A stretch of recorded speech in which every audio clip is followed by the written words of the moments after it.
हमारे चैनल को सब्सक्राइब करें और बेल आइकन दबाएं। नमस्कार, आदाब। क्राइम पेट्रोल सतर्क के आज के एपिसोड में मैं अनूप सोनी आप सबका स्वागत करता हूं। इस चालाक दुनिया में इंसानियत धड़ल्ले से बिक रही है। हमें अपनी मासूमियत को इस सौदेबाजी से बचाना होगा। कहीं इस दलदल में हम धंस ना जाएं। हमें खुद को बचाना होगा। अंकल मैं काजल, आप प्लीज़ मेरी हेल्प करिए। मुझे आपकी हेल्प की ज़रूरत है अंकल। आप प्लीज़ अंकल मेरी हेल्प करिए, मैं मुसीबत में हूँ।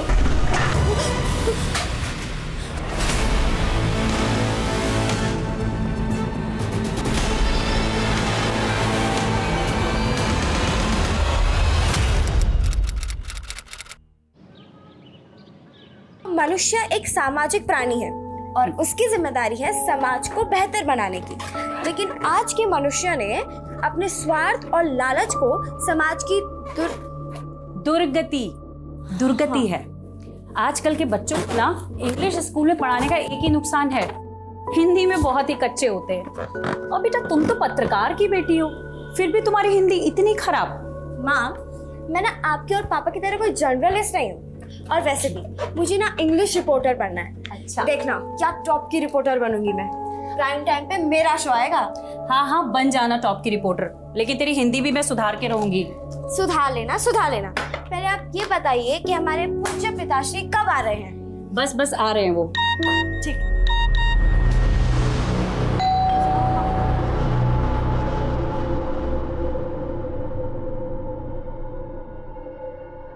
पापा, हो गई पार्टी की तैयारियां?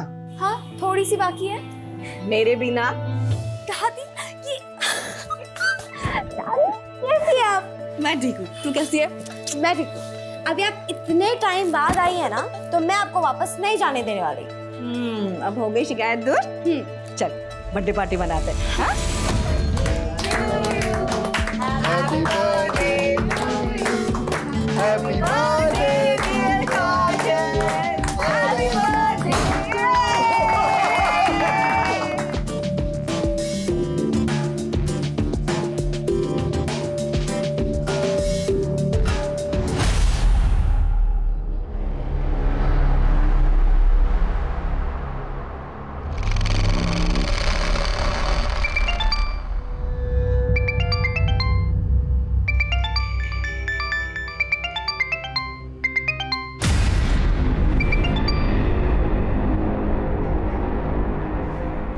क्या हुआ गीतिका?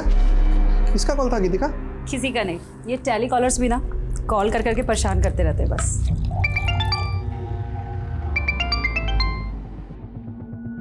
मैं माँ को कोल्ड ड्रिंक दे के आती हूँ।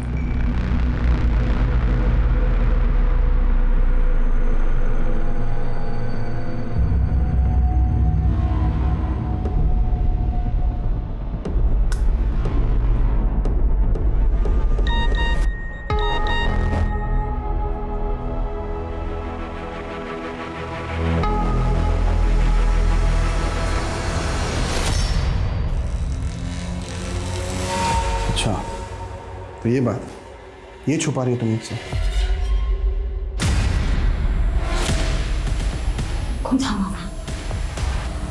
कौन है वहां?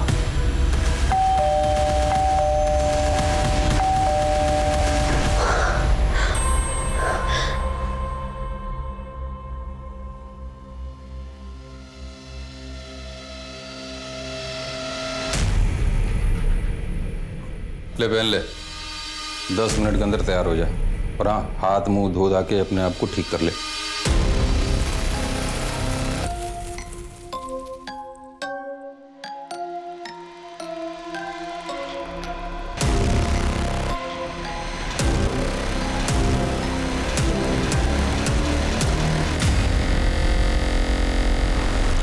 खूबसूरत जिंदगी के सपने हम सब देखते हैं, लेकिन जब ये सपने टूटते हैं तो हर दर्द की एक अलग कहानी होती है। पर काजल की कहानी क्या थी? उसका हंसता खेलता बचपन और उसका खुशहाल परिवार किस गुनाह के साए में बिखर गया था? उसके माता पिता और दादी अब कहां थे? और वो खुद किस अंधेरे में जी रही थी जिसने उसकी मुस्कान छीन ली थी? वो कहां थी, किन लोगों के साथ थी? आखिर क्यों उसकी जिंदगी, उसकी मासूमियत एक पिंजरे में कैद सी नजर आ रही थी?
निकाल निकाल निकाल निकाल सबका निकाल सबका निकाल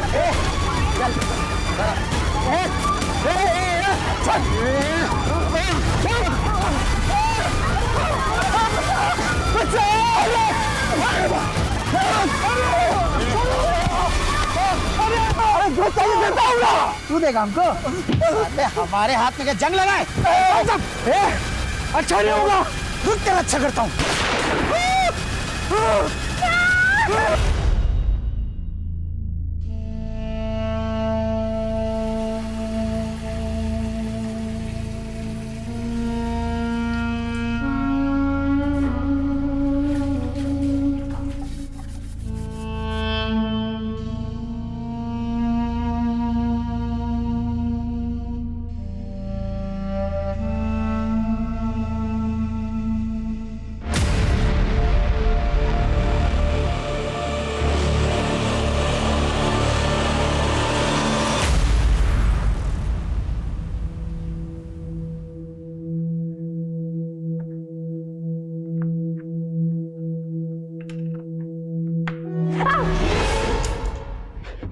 क्या हो गया?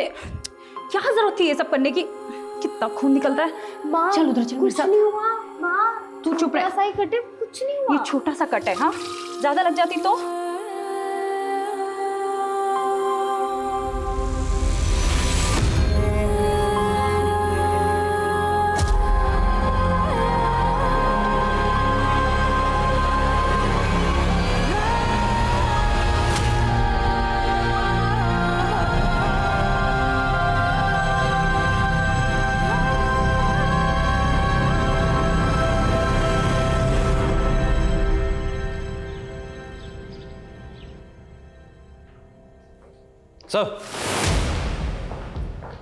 सर अभी अभी खबर मिली है कि बाईपास पर एक फैमिली के साथ लूटपाट हुई है सर। उनके एक फैमिली मेंबर की हत्या कर दी गई और उनकी महिलाओं के साथ रेप हुआ है सर। चलो।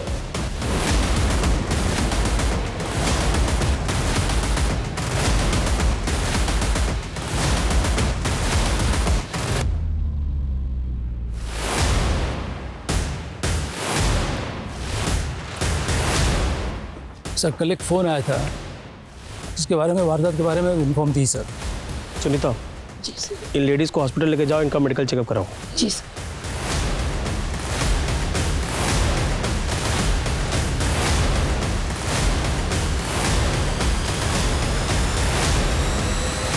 कैसे हुआ ये सब? कौन थे वो लोग?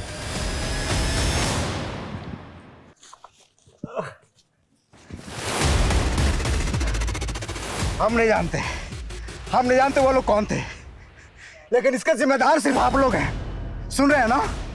आपके इलाके में इतना बड़ा वारदात होता है, मेरा पूरा परिवार बर्बाद हो गया। आप लोग जिम्मेदार इसका। देखिए उस परिवार का गुस्सा जायज है और ये लॉ एंड ऑर्डर की जिम्मेदारी किसकी है? आपकी है ना? और कर क्या रहे हैं आप लोग?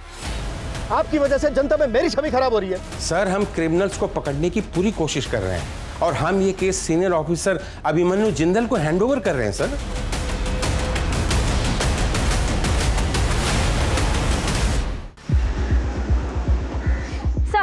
सर सर देखिए, मैं आप सभी लोगों को इस बात का भरोसा दिलाना चाहता हूं कि अब इस केस में कोई कोताही नहीं बरती जाएगी। हम उन सभी क्रिमिनल्स का पता लगाने की कोशिश कर रहे हैं जिन्होंने इस वारदात को अंजाम दिया। लेकिन सर, इससे पहले भी इस इलाके में और भी कई वारदातें हो चुकी हैं। देखिए, मैं समझता हूं ये केस बहुत ही संवेदनशील है। इसमें हमें आप सभी लोगों के सहयोग की भी जरूरत है। अगर आप लोगों के पास इस केस से संबंधित कोई भी जानकारी है तो प्लीज हमारे साथ शेयर कीजिए। क्या देख रही है हैं? हमारा नंबर है 93339525। सब ज्यादा मत देगा कर, दिमाग खराब होता है। चल आजा।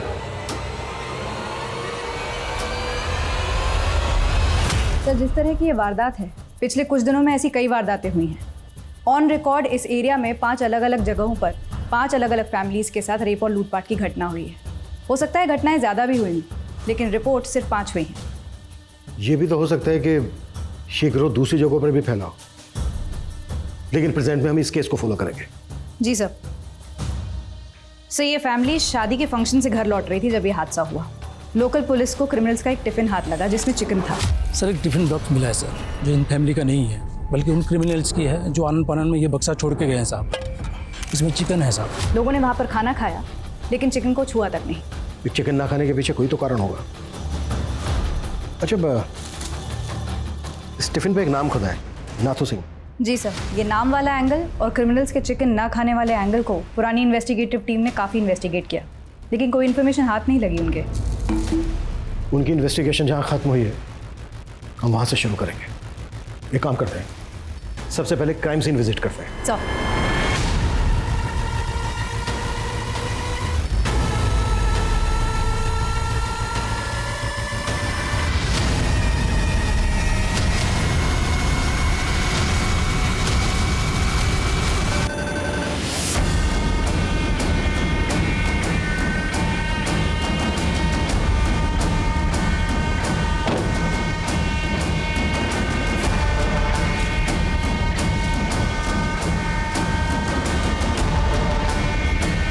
सर, ये जगह बाईपास रोड से लगभग आधा किलोमीटर जंगल के अंदर है।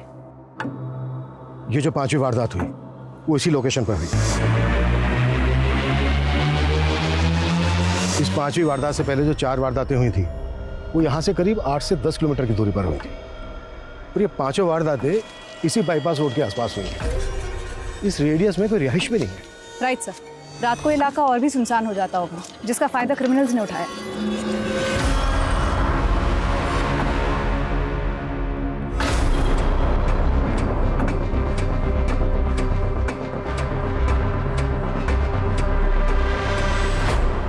अगर आसपास कोई रिहाइश नहीं है तो फिर यहाँ पे पूजा करने कौन आता होगा? शाश्वता, आसपास के इलाकों में पता करो कि यहाँ पर लोकल लोगों का आना जाना है क्या।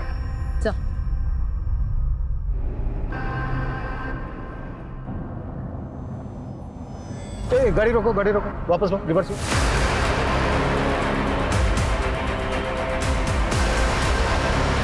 रोको रोको रोको रोको।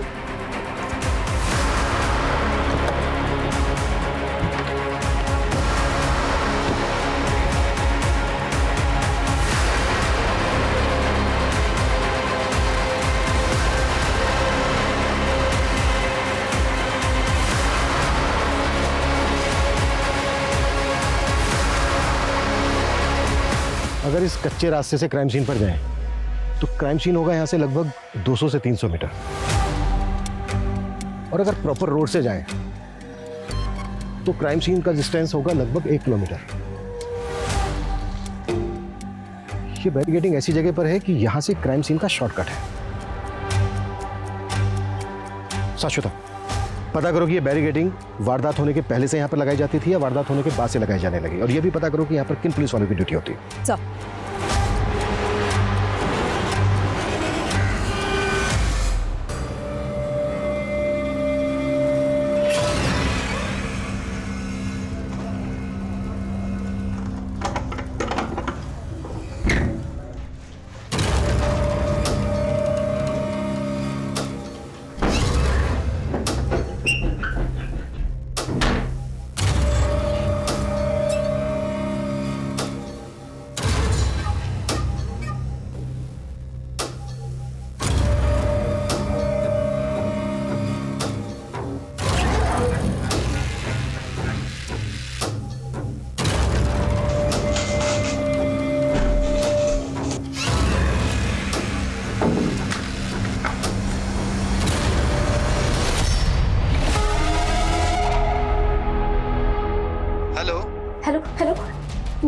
मुझे अंकल से बात करनी है। अंकल? कौन अंकल? देखिए आप प्लीज अंकल को फोन दीजिए मुझे। Hello hello hello.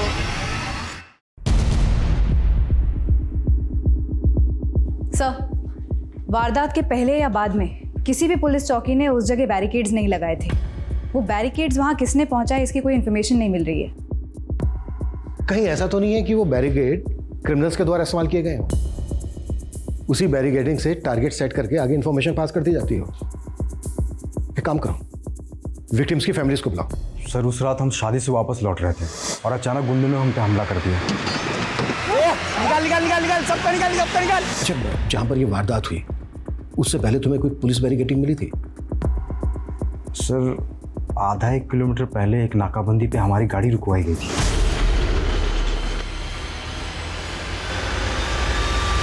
अच्छा, वो जो पुलिस वाला था उसकी शर्ट पे कोई नेम प्लेट लगी थी? सर इतना ध्यान तो नहीं है मुझे सर। चेहरा याद है उस पुलिस वाले का? सर काफ़ी अंधेरा था और मुझे कुछ याद भी नहीं है सर।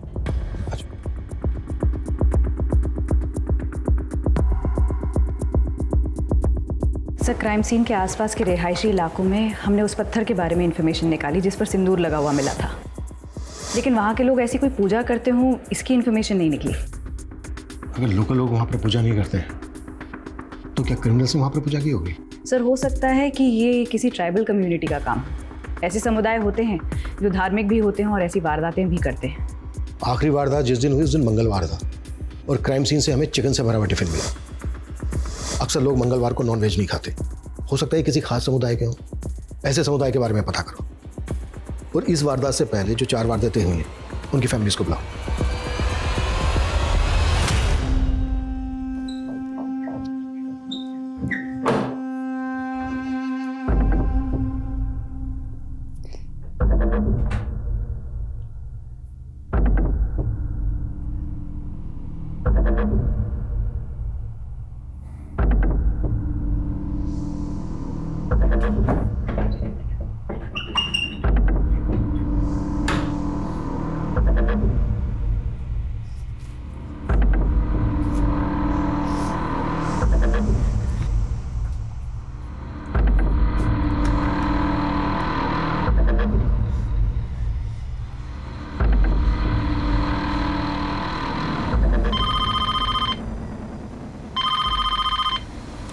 हेलो, मुझे अंकल से बात करनी है। आप मेरी अंकल से बात करवाइए। कौन से अंकल से आपको बात करनी है? ये पुलिस स्टेशन है। वो जो टीवी पर आए थे ना, मुझे उस अंकल से बात करनी है, तो आप इस अंकल से बात करवाएं।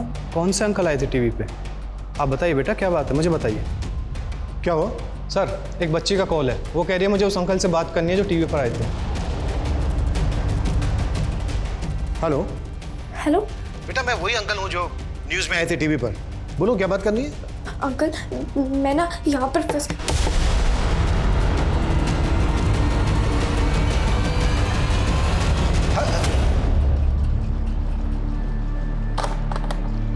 इस बच्चे का दोबारा से फोन आए तो बताना मुझे।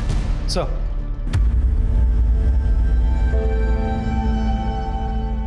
डॉक्टर रंजन, मैं समझ सकता हूँ ये आपके लिए बहुत मुश्किल होगा, पर क्रिमिनल तक पहुंचने के लिए ये हमारे लिए बहुत जरूरी है। 23 मई की रात को जो आपके साथ हुआ था, प्लीज वो हमें डिटेल में बताइए।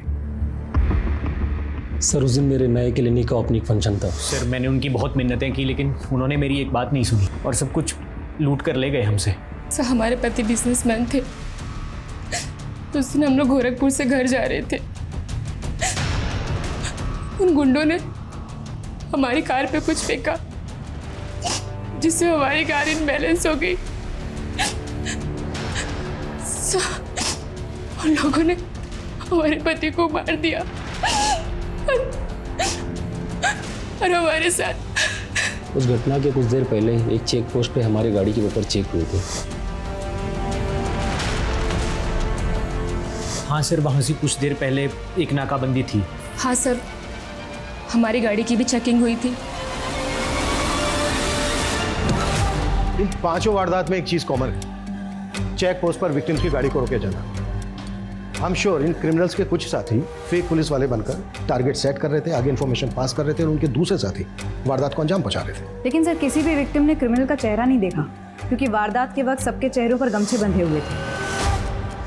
हाँ, लेकिन जो फेक पुलिस वाले थे उनका चेहरा तो देखा होगा, और हो सकता है विक्टिम्स में से किसी ने क्रिमिनल्स का चेहरा भी देखा हो। विक्टिम्स के साथ दोबारा से बात करो। फेक पुलिस वाले और क्रिमिनल्स, इनके स्केच बनवाओ। सर,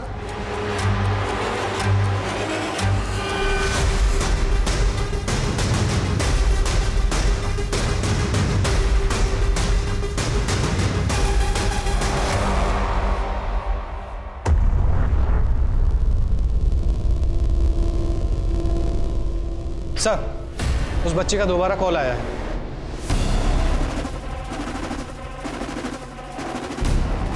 हेलो अंकल, मुझे आपकी हेल्प चाहिए। मैं बहुत मुसीबत में हूँ, आप प्लीज़ मेरी हेल्प करिए। हाँ हाँ बेटा, हम जरूर बचा लेंगे। अच्छा ये बताओ, तुम किस मुसीबत में हो और इस वक्त हो कहाँ पर?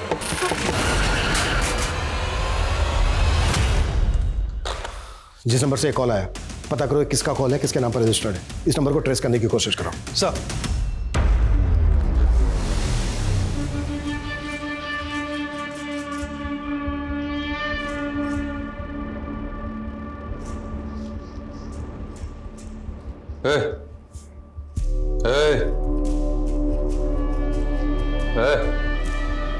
चलो, चलना नहीं है।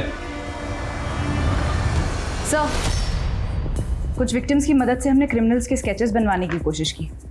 याददाश्त पर काफ़ी जोर देने के बाद ये 7 स्केचेस बने हैं, लेकिन इनकी हुलियों को देखकर ये कहा नहीं जा सकता कि ये कितने एक्यूरेट हैं। अपना डेटा चेक करवाओ, हो सकता है इनमें से किसी का किसी नामी क्रिमिनल के साथ हुलिया मिलता है। अब तक जो ये 5 वारदातें हुई हैं, उनमें से पहली वारदात हुई 30 मई को, दूसरी हुई 5 जून को, तीसरी हुई 11 जून को, चौथी हुई 17 जून को, और ये आखिरी हुई 23 जून मंगलवार के दिन। 30 मई को जो हुई थी उस दिन सैटरडे था, 5 जून को जो हुई उस दिन फ्राइडे था, 11 जून को जो हुई उस दिन थर्सडे था, 17 जून को जो हुई उस दिन वेडनेसडे था, 23 जून को जो हुई उस दिन ट्यूसडे था, यानी कि मंगलवार। गौर करने वाली बात यह है कि एक वारदात से दूसरी वारदात के बीच 6 दिन का गैप है, 6 डेज। लेकिन जो ये आखिरी वारदात हुई थी 23 जून को मंगलवार के दिन, तब से लेके अब तक 10 दिन हो गए, कोई वारदात नहीं हुई है। 10 डेज। सर, हो सकता है इस केस में हमारे इन्वॉल्वमेंट के बाद वो लोग शांत बैठ गए, लेकिन हम शांत नहीं बैठने वाले हैं जब तक कि हमें कोई लीड ना मिल जाए। ये जो आखिरी वारदात हुई थी 23 जून मंगलवार के दिन, इसके क्राइम सीन से हमें मिला था चिकन से भरा हुआ टिफिन, बैरिकेड और पत्थर पर पूजा करने के निशान। तो इस वारदात से पहले की जो ये 4 वारदात हुई हैं, हो सकता है इनके क्राइम सीन पर भी ऐसा कुछ मिले जो अब तक इन्वेस्टिगेटिव टीम को नजर नहीं आया है। हमें ये चारों क्राइम सीन रिविजिट करने हैं। क्लियर? सर।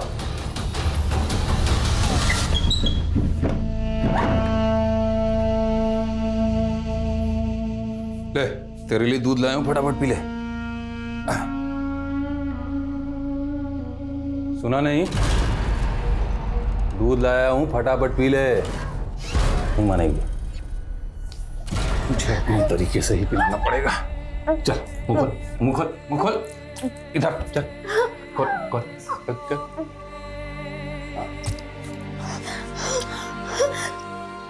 रख के जा रहा हूं, बचा हुआ पी लेना।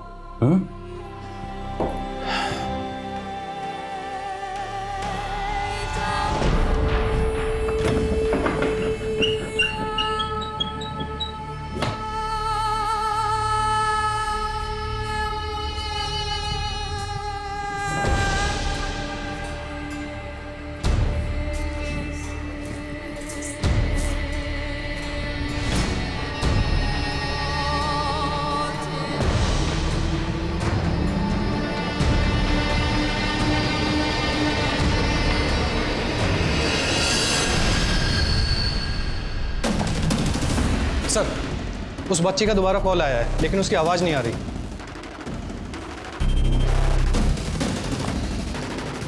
हेलो हेलो हेलो अंकल, मैं काजल, मुझे आपकी हेल्प चाहिए।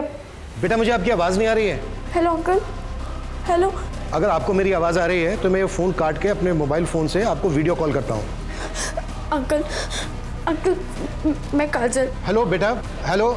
मुझे आपकी हेल्प की जरूरत है अंकल, आप प्लीज प्लीज अंकल मेरी हेल्प करिए, मैं मुसीबत में हूँ।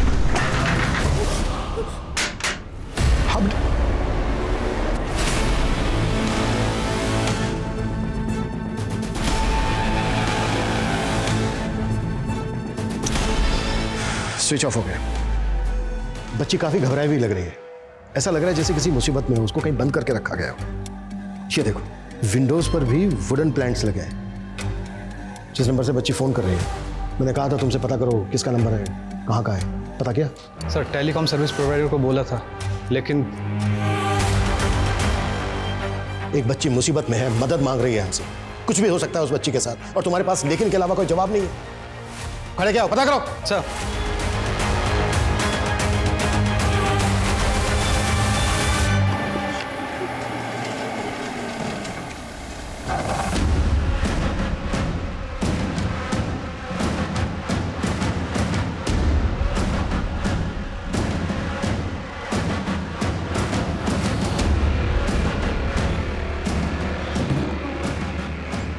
सर जिस नंबर से वो बच्ची कॉल कर रही थी वह किसी जयदेव वर्मा के नाम से नील कटरा के एड्रेस पर रजिस्टर्ड है, और वो नंबर काफ़ी टाइम से भी बंद आ रहा है।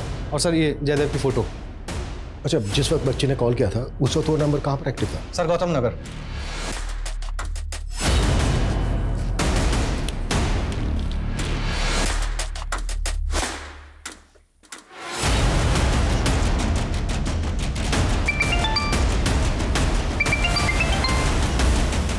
सर मैं आपको ही फ़ोन करने वाली थी। 17 जून को जो चौथी वारदात हुई थी, वहाँ एक खून से सनी हुई शर्ट मिली है। हाई पॉसिबिलिटी है कि एक क्रिमिनल की शर्ट हो और क्राइम के बाद चेंज की गई हो। साक्षिता अपनी टीम को बोलो कि पूछताछ जारी रखे। मैंने अभी तुम्हें एक जयदेव वर्मा नाम के आदमी का एड्रेस भेजा है। वो बच्ची हमें जिस नंबर से फ़ोन कर रही थी, वो नंबर इस जयदेव वर्मा के नाम पर रजिस्टर्ड है। चेक करो इसे।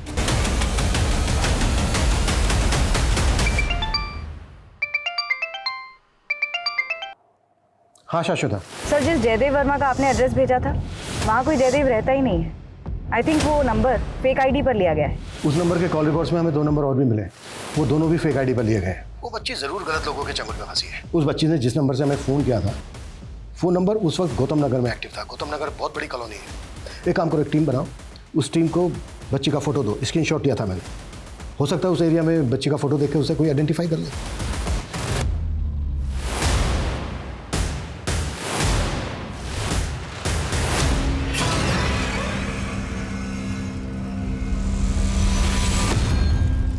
अगर ये शर्ट उन्हीं क्रिमिनल्स में से किसी एक की है, तो ये जेके टेलर से हमें उनकी लीड मिल सकती है। सर शांतिनगर पुलिस थाने से उस बच्ची के बारे में पता चल गया जो लगातार हमें फ़ोन करती रहती है। सर लगभग 1 साल पहले इस बच्ची के माँ बाप की मौत एक कार एक्सीडेंट में हो गई थी, तभी से ये बच्ची मिसिंग है। वो बच्ची 1 साल से मिसिंग है। उसकी फैमिली में और कौन कौन है? सर इसकी दादी है और चाचा है।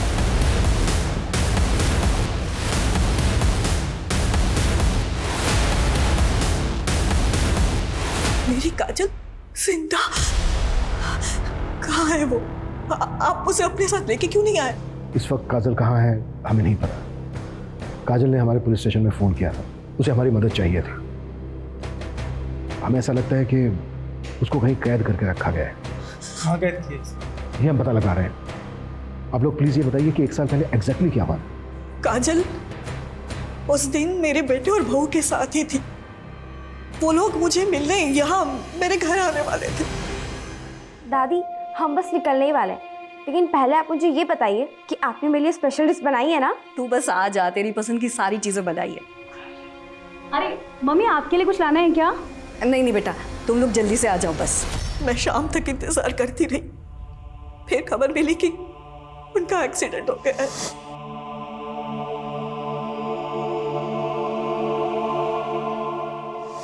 पुलिस ने कहा कि मेरे बेटे और बहू का एक्सीडेंट हुआ था, पर काजल वहां थी ही नहीं। उसने ऐसा कैसे हो सकता है कि काजल भैया और भाभी के साथ नहीं होगी? इसलिए मम्मी को उन पे शक हुआ। मुझे तो ये भी लगा था कि मेरे बेटे और बहू का एक्सीडेंट नहीं बल्कि हत्या हुई थी। पोस्टमार्टम रिपोर्ट में तो ऐसा कुछ नहीं। सब कुछ झूठ लिखा था साहब। मैंने अपनी आंखों से मेरे बेटे और बहू की लाशें देखी थी। वो एक्सीडेंट नहीं था। मेरी बहू के पैर पे खून के निशान थे, जबकि वहां कोई चोट लगी नहीं थी। हमने कितना कहा लेकिन किसी ने हमारी नहीं सुनी। उस वक्त किसी पर शक था आपको? नहीं सर, हमें ऐसा कोई अंदाज़ा नहीं है सर। लेकिन हाँ, हमें ये ज़रूर लगा था कि भैया और भाभी जर्नलिस्ट थे और शायद इसी वजह से उन्हें टारगेट किया जा रहा था सर। काजल ने जिस नंबर से हमें फ़ोन किया था, वो नंबर उस वक्त गौतम नगर में एक्टिव था। गौतम नगर में आपकी जान पहचान का कोई रहता है, कोई ऐसा जिस पर शक हो आपको, जो काजल के साथ ऐसा कर सकता हो या आपके बेटे बहू के साथ ऐसा कर सकता हो? नहीं सर, कोई भी नहीं है सर जिस पे हमें शक हो। लेकिन सर हम बस ये चाह रहे हैं आप काजल को प्लीज़ जल्दी ढूंढ दीजिए सर, हमें उसकी बहुत चिंता हो रही है। क्या काजल के माता पिता वाकई 1 साल पहले एक्सीडेंट का शिकार हुए थे, या फिर काजल की दादी का शक सही था? क्या काजल अपने माता पिता के किसी जानने वाले के गुनाह का शिकार हो रही थी, या फिर उसके अपराधी कोई गैर थे? काजल की दादी के मन में अब एक उम्मीद की किरण जागी थी, पर पुलिस की चुनौती ये थी कि क्या वो काजल को ढूंढ पाएगी। वहीं सीरियल हाईवे रॉबरीज में पुलिस एक जेके टेलर नाम की शॉप की तलाश कर रही थी, पर क्या ये तलाश उन्हें सही दिशा दे पाएगी? हाँ मैडम, ये मेरा ही टैग है, ये शर्ट मैंने बनाई है। किसने बनवाई थी तुमसे? और मैडम रोजाना इतने सारे ग्राहक आते हैं यहाँ पे, अब ये बताना थोड़ा मुश्किल हो जाएगा। इनमें से किसी को जानते हो?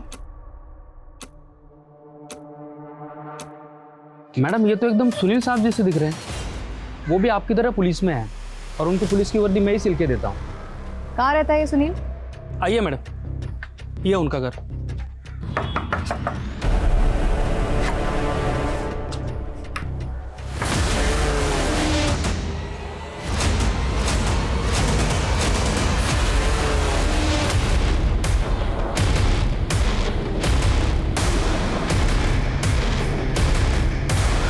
सर मैंने सुनील के रिकॉर्ड्स अच्छे से चेक किए, कहीं भी इन्फॉर्मेशन नहीं मिली कि वो पुलिस वाला है, जबकि अमोल ने सुनील का फोटो आइडेंटिफाई करते हुए कहा है कि ये वही पुलिस वाला है जिसने वारदात वाले दिन बैरिकेडिंग पर उसकी गाड़ी रोकी थी।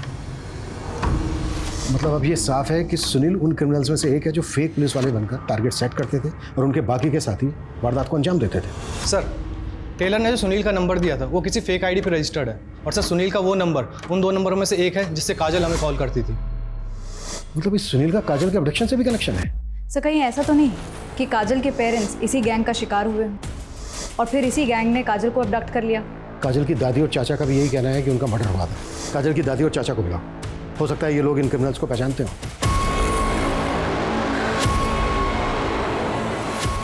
इनमें से तो हम किसी को नहीं जानते, पर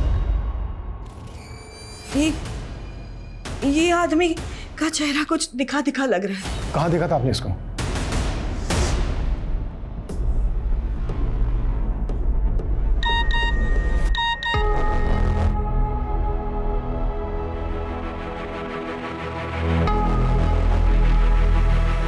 अच्छा ये बात है, ये छुपा रही हो तुम मुझसे? तुम्हें धमकी भरे मैसेजेस आ रहे हो, तुमने मुझे बताया था नहीं? हमारे प्रोफेशन में तो ये आम बात है ना, ऐसे कॉल और धमकी आना। लेकिन तुम्हें मुझे तो बताना चाहिए ना एटलीस्ट। रघु मुझे धमकी भरे मैसेज कर रहा है।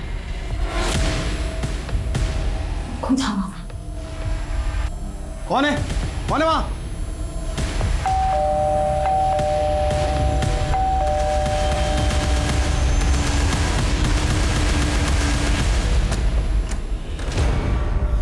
तू, तेरी हिम्मत कैसे हुई गीतिका को धमकी देने की?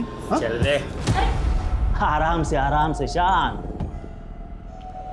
मुझे तो लगा यार तुम अकेले ही बेवकूफ आदमी हो, तुम्हारी पत्नी तो समझदार होगी, पर नहीं, तुम दोनों के ऊपर ईमानदारी और अच्छाई की चर्बी चढ़ी हुई है। अब पते की बात सुन लो, केस जो है ना वापस ले, नहीं तो सबको मार देंगे। किस वजह से ये आदमी आपके बेटे और बहू को धमकी दे रहा था? वो हमने हमारे बेटे और बहू को बाद में पूछा भी था, पर उन्होंने हमें कुछ नहीं बताया। एक तरफ हाईवे पर लूट और रेप के केस, काजल की फैमिली के पर्सनल स्पेस तक पहुंच गया। से हाईवे रॉबरीज के 5 केसेस काजल के केस से बिल्कुल अलग लग रहे हैं। काजल के पेरेंट्स की संदिग्ध हालत में मौत और उसको कैप्टिव रखना, इसके पीछे कोई बड़ा मकसद लग रहा है सर। अब तक हम मानकर चल रहे हैं कि काजल को गौतम नगर में कहीं कैप्टिव करके रखा गया होगा। एक काम करो, गौतम नगर में क्रिमिनल्स के बारे में पूछताछ करवाओ, शायद वहां पर किसी ने किसी को देखा हो। सर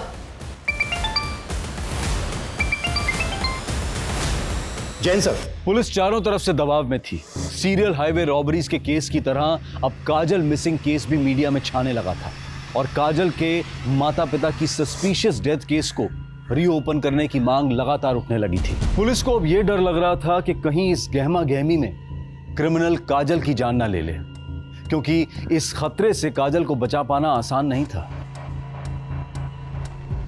हाँ सर, ये बच्ची को मैंने कई बार देखा हूँ। ये लड़का मेरे ऑटो में कई बार इसको लेके जाता था। ये दोनों लड़के और बच्ची अब कहाँ मिलेंगे, और तुम इनको कहाँ से पिक करते थे अपने ऑटो में?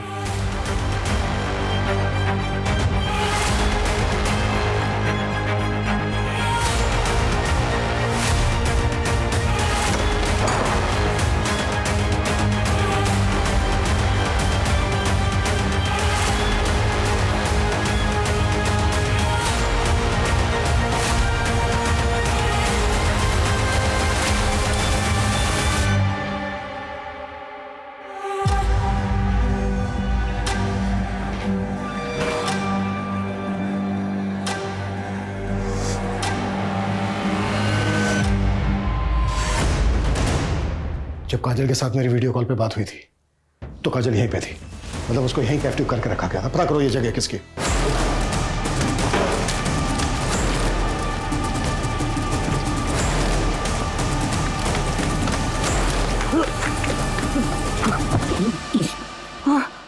काजल खाए। मुझे नहीं मालूम, उसको दिलीप लेके गया था। कौन दिलीप और कहाँ ले गया था? वो सब मुझे नहीं मालूम। 1 साल पहले काजल का किडनैप तुम ही लोगों ने किया था ना?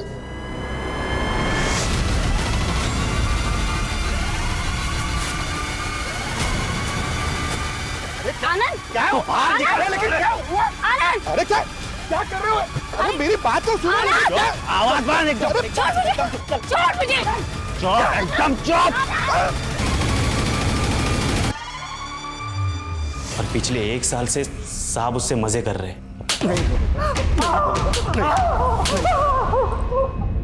ये जो हाईवे पे लूट और रेप के केसेस होते थे, ये सब भी तुम उसी साहब के कहने पे करते थे ना? नहीं साहब, इसमें हमारे साहब का कोई हाथ नहीं है।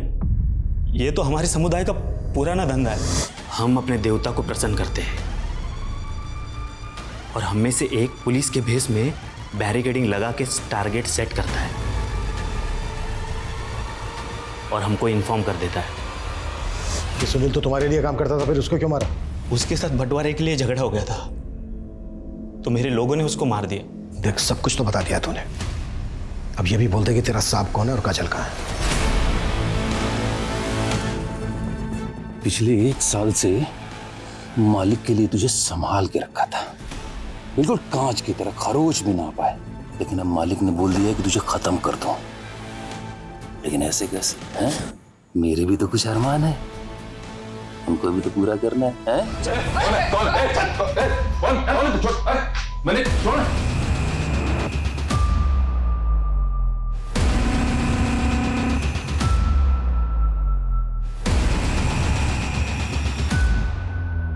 देखो बेटा, डरो मत, तुम्हें डरने की कोई जरूरत नहीं है। अब तुम हमारे पास हो, कुछ नहीं होने देंगे हम तुम्हें। बस बेटा हमें ये बता दो कि वो लोग तुम्हें किस आदमी के पास लेके जाते थे? पापा ने उस अंकल के अगेंस्ट न्यूज छापी थी। चल अंदर चल। किधर है तेरा पति? किधर? बुला बुला उसको। अरे अरे ये क्या कर क्या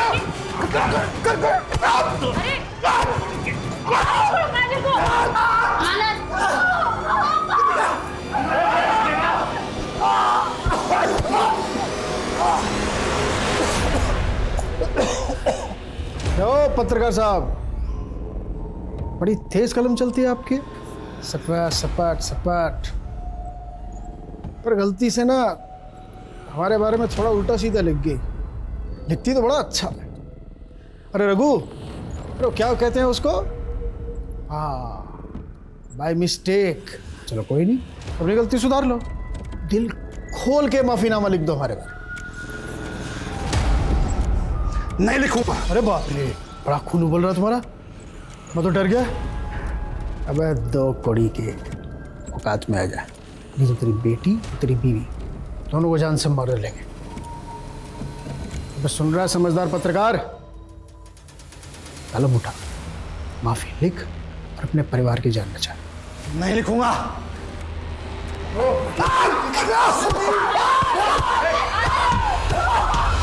उसके करप्शन की एविडेंस थे,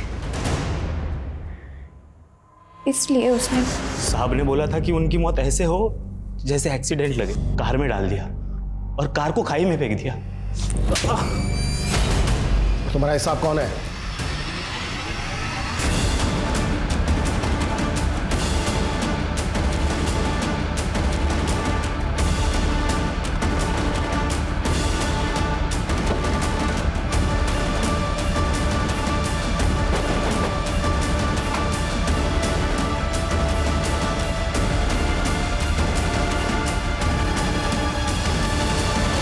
पता भी है किस पे हाथ डालो तुम?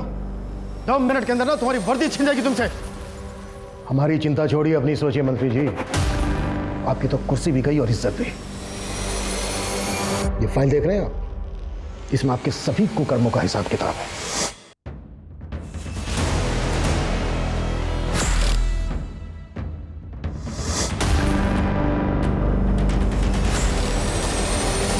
और आपके कुछ वीडियो भी हैं हमारे पास जो इस बात का सबूत है कि आप लड़कियों को बंदी बना के रखते थे, उस समय समय पर उनका रेप भी करते थे। चले ससुराल। काजल के माता पिता द्वारा जुटाए गए सबूतों और काजल के बयान के आधार पर पुलिस ने पशुपति के खिलाफ चार्जशीट फाइल की। वहीं रघु और दिलीप के बाद पुलिस ने निम्बट समुदाय के बाकी क्रिमिनल्स को गिरफ्तार कर लिया जो कि एक लंबे समय से हाईवे रॉबरीज में इन्वॉल्व थे। 1 साल के लंबे इंतजार के बाद आखिरकार काजल अपनों के बीच पहुंच गई, लेकिन अपनी आंखों के सामने अपने माता पिता की हत्या देखने के बाद पर फिर भी उसने हिम्मत से काम लिया और अपनी आवाज पुलिस तक पहुंचाने की कोशिश की। काजल अपने दर्द से कभी नहीं उबर सकती, लेकिन फिर भी वो रिपोर्टर बनकर अपने स्वर्गीय माता पिता का सपना पूरा करना चाहती है। हम उम्मीद करते हैं कि काजल के सपने जरूर पूरे हों। अब मैं अनूप सोनी आपसे विदा लेता हूं, फिर मुलाकात होगी क्राइम पेट्रोल सतर्क में एक और नए केस के साथ। तब तक अपना और अपने परिवार का ख्याल रखें, सतर्क रहें, सुरक्षित रहें और देखते रहें क्राइम पेट्रोल सतर्क। जय Hind. For more updates, subscribe to our channel, click the show links and enjoy watching the videos.